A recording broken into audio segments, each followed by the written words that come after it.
लाडली बहन part one. Sumit के माँ बाप के गुजर जाने के बाद उसने ही अपनी बहन अंजलि को पाल पोस कर बड़ा किया था और उसे बहुत प्यार के साथ रखा था। सुमित की शादी जब नैना के साथ हुई तो कुछ ही टाइम में वो भी समझ गई कि सुमित इस दुनिया में अगर सबसे ज़्यादा किसी से प्यार करता था तो वो सिर्फ अंजलि है। उसे दोनों भाई बहन के प्यार से किसी तरह की कोई शिकायत नहीं थी। वो सुमित और अंजलि का प्यार देखकर हमेशा खुश हुआ करती थी। एक दिन जब अंजलि अपने कॉलेज से लौट कर आई तो सीधा सुमित के कमरे में पहुंची।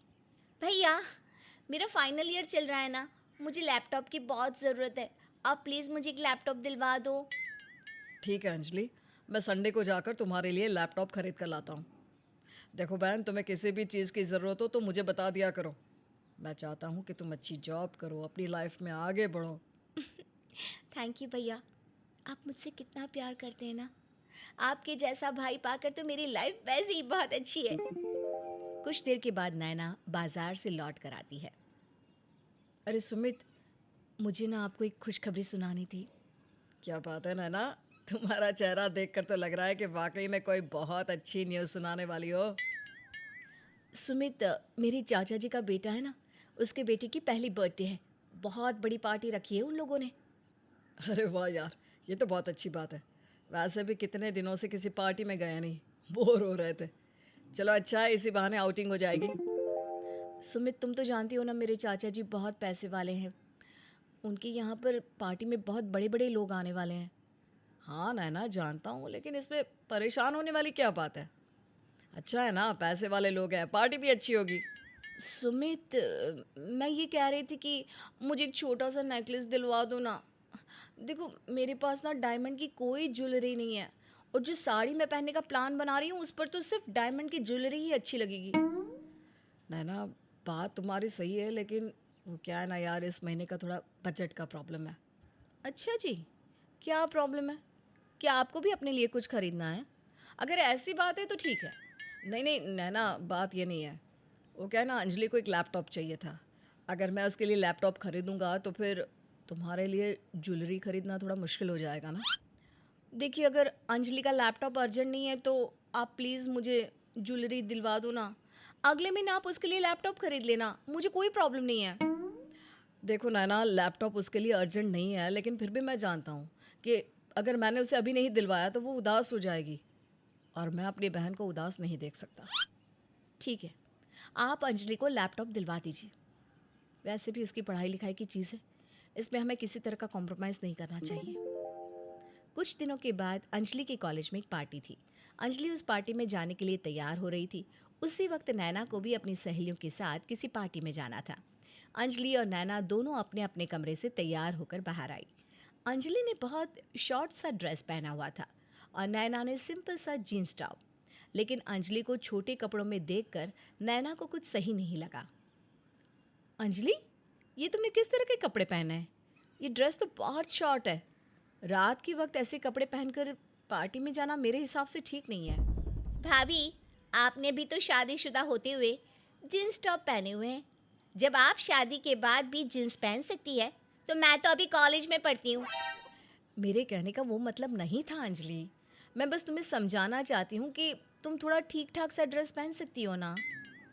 नैना, अंजलि ठीक ही तो कह रही है। वो एक कॉलेज में पढ़ती है, उसके साथ पढ़ने वाली सारी लड़कियां इसी तरह के कपड़े पहनती होंगी। और तुम अपने आप को देखो ना, तुमने भी तो जींस टॉप पहना है। सुमित, यहाँ पर बात कंपैरिजन की नहीं है। मैं अपनी सहेलियों के साथ घर पर पार्टी करने जा रही हूँ। मैंने पूरे कपड़े पहने हैं, मेरी शादी हो चुकी है। और अंजलि अकेले घर से बाहर जा रही है। मुझे ठीक नहीं लगा, इसलिए मैंने बस टोक दिया। तुम जाओ अपनी पार्टी करो, मेरी बहन का जो मन होगा वो करेगी। पता नहीं शादी के बाद कैसा घर मिले। अभी मैं उस पर किसी भी तरह की कोई रोक टोक नहीं लगाना चाहता। और इस तरह से सुमित अंजलि को समझाने के बजाय हर बार नैना को किसी न किसी बात पर टोक दिया करता। पर नैना को इन बातों का कभी बुरा नहीं लगा। एक दिन ऑफिस से आने के बाद सुमित ने एक बड़ा सा मिठाई का डिब्बा नैना को देते हुए कहा। नैना, वो दिल्ली वाले मामा जी हैं ना, वो हमारे घर आने वाले हैं, इसलिए मिठाई ले आया हूँ। मामा जी सुबह ही आ जाएंगे। ये तो बहुत अच्छी बात है सुमित। अच्छा, ये बताइए उन्हें खाने में क्या पसंद है? सुबह का खाना मैं उनकी पसंद के हिसाब से ही बना दूंगी। देखो नैना, खाने का तो मुझे नहीं पता, लेकिन अंजलि से बहुत प्यार करते हैं मामा जी। इसलिए जो भी बनाओ अंजलि की पसंद का भी होना चाहिए। अंजलि की पसंद का खाना तो मैं रोज़ बनाती हूँ सुमित, लेकिन आज मामा जी के लिए कुछ स्पेशल बनाती हूँ ना। अरे मामा जी इस उम्र में कौन सा बहुत खाने वाले हैं। अगर मेरी अंजलि खुश तो दुनिया खुश। ठीक है सुमित, जैसा आप कहते हैं वैसा ही करूँगी मैं। अगले दिन सुबह के वक्त। अरे बेटा स्मित, नैना बहू, कैसे हो तुम लोग? अंजलि कहीं नजर नहीं आ रही बेटा। नमस्ते मामा जी। वो क्या है ना, अंजलि कॉलेज गई है, लेकिन दोपहर तक वापस आ जाएगी। आपके आने की खबर सुनकर बहुत खुश थी। हाँ मामा जी, आप तो जानती हैं कि वो कितना क्लोज है आपसे। मुझे भी मेरी अंजलि बिटिया बहुत प्यारी है। जब से मेरी बहन इस दुनिया को छोड़ कर गई, तब से अंजलि के अंदर ही मुझे अपनी बहन नजर आती है। मेरी तो आंखें तरस रही है अपनी बेटी से मिलने के लिए। ज़्यादा इंतज़ार नहीं करना पड़ेगा आपको। खाने के वक्त से पहले आ ही जाएगी आपकी प्यारी बेटी। दोपहर के वक्त तक अंजलि कॉलेज से लौटकर आ जाती है। मामा जी कैसे हैं आप? देखिए आपके लिए मैं कॉलेज अधूरा छोड़कर भाग कर आ गई। आपसे मिलने के लिए बहुत उत्सुक थी मैं। मेरी बेटी कितनी बड़ी हो गई हो, और कितनी सुंदर भी। और ये कपड़े तो तुम पर बहुत जचते हैं। रानी बिटिया, यहाँ आओ, मेरे पास बैठो। ये बताओ, कोई परेशानी तो नहीं है ना? परेशानी क्यों होगी? सुमित भैया मुझसे इतना प्यार करते हैं, बहुत ख्याल रखते हैं मेरा। और नैना बहू, मेरा मतलब तुम्हारी भाभी, वो तुम्हारा ख्याल रखती है या नहीं? अब क्या बताऊँ आपको, मम्मी पापा होते तो बात ही कुछ और थी। वो भाभी है मेरी, लेकिन ठीक ही है। अब क्या कह सकती हूँ उसके बारे में। अरे नहीं नहीं बेटा, तुम्हारे मम्मी पापा नहीं हुए तो क्या हुआ? तुम हमारे लिए हमारी सगी बेटी हो। बताओ क्या किया नैना बहू ने? ऐसा तो कुछ किया नहीं है मामा जी, लेकिन हर बात पर मुझे टोकती रहती है। मेरे कपड़ों पर, खाने पीने की चीज़ों पर, यहाँ तक कि भैया अगर मेरे लिए कुछ खरीद कर लाना चाहते हैं तो उस पे भी प्रॉब्लम क्रिएट कर देती है।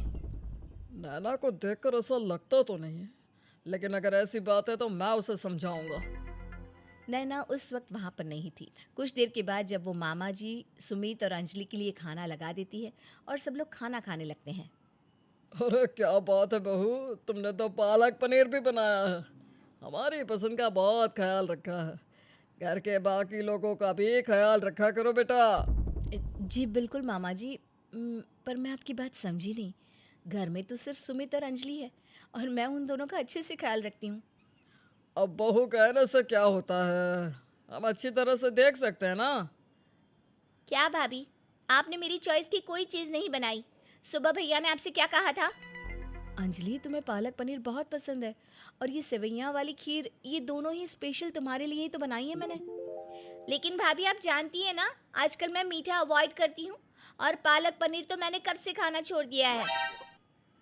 मुझे माफ़ कर दो अंजलि, मुझे लगा ये सब तुम्हें पसंद है इसलिए।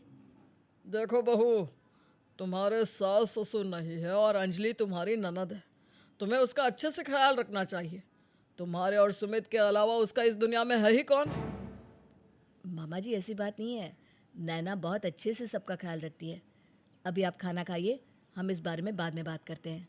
सुमित मामा जी की और अंजलि की बातें सुनकर हैरान था। क्या वो अपनी बहन का साथ देगा या फिर उसे समझाएगा? जानने के लिए देखिएगा इस कहानी का अगला भाग।